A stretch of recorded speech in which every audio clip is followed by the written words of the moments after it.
Their faces delight us. Their courage inspires us. Their illness takes our breath away. They are the children at the Ronald McDonald House. For Elena, the news was a crushing pain. Her then 2-year-old son, Brian, had the worst of cancers, a neuroblastoma. He's got a terminal cancer. And we did the whole protocol, which is 6 rounds of chemo, 2 bone marrow transplants, 3 weeks of radiation.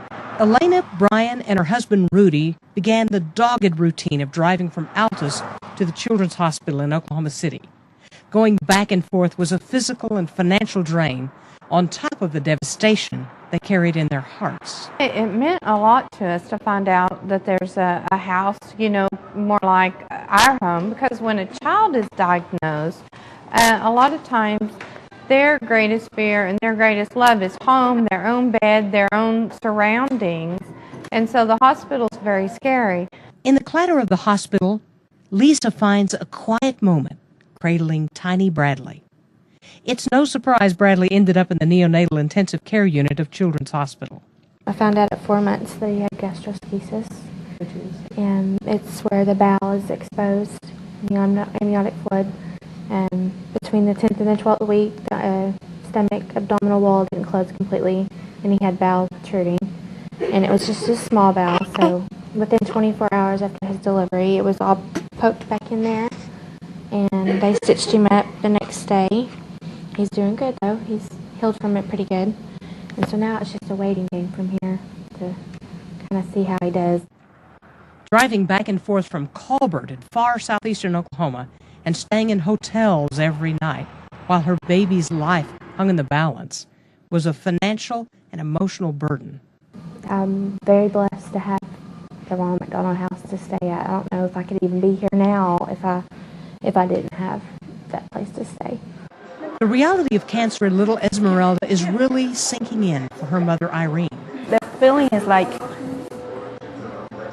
it's hard once you find out these things. You always see on TV, you always think of other people doing this, going through this, but the first moment I thought I was going to lose her. I thought I was, that was the end.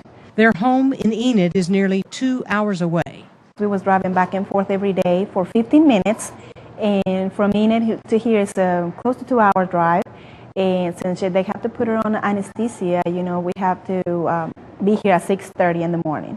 Here at the Ronald McDonald House, a comfortable living room and bedroom await, a place to cuddle together and let the pain and scary moments of the day disappear in the distraction of a television.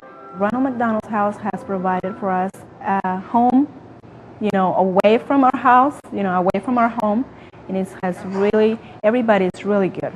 Everybody's so nice and kind, and they really make you feel like home. And you just kind of like focus on your, on your kid. The Ronald McDonald House is a short walk or shuttle ride from Children's Hospital, and it's free to families whose children are having treatments at any of the Oklahoma City hospitals or clinics. Large playrooms take the children far away from the sterile hospital rooms, needles, treatments, doctors, and pain. Their siblings are here to join and play. Video games let them victoriously combat digital images and forget the very real images of disease and illness that haunt their reality. All the comforts of home are here, laundry facilities, and a large kitchen. The meals are provided. There's cereal here, things that we could eat for breakfast before we go. We could always come back in time for lunch. Chicken noodle soup, he's ate many a time.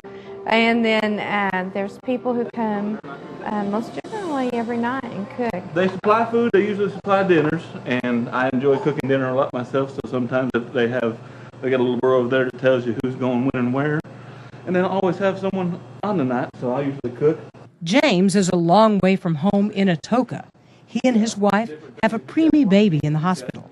If you want something simple and easy, they've got cereal, flour, you can make just about anything you want to. We also keep supplies for ourselves. We've got cheese and eggs. Every person here has their own little box.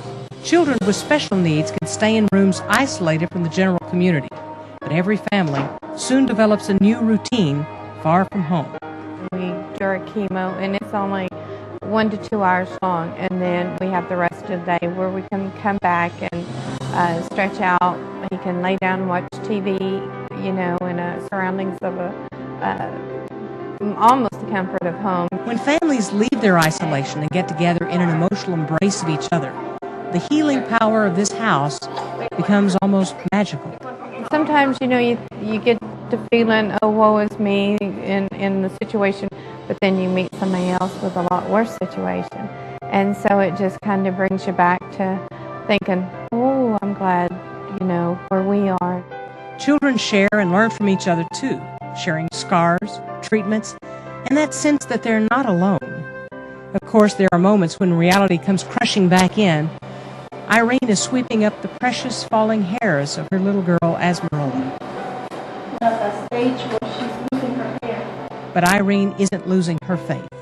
I will never find the answers, but God is really, really good. He's staying with us. I can feel it because we've become stronger. And He has changed our lives, but I think it's for the good. Brian is fighting for his life and winning. Sometimes sick, sometimes. How was it this week? You look pretty good. He has no evidence of disease, and that is a victory for today. The sweet sounds of her baby, the assurances he's getting better, and the quiet calm of having a place to stay while she waits gives Lisa the sweetest medicine of all, hope. It just takes a big break off of me. I mean, to not have to worry with the finances of all this, that I can be here with him and be here as often as I want to. The children at Ronald McDonald House. Mischief dances in their eyes, pain hides behind their smiles, and hope fills their little hearts.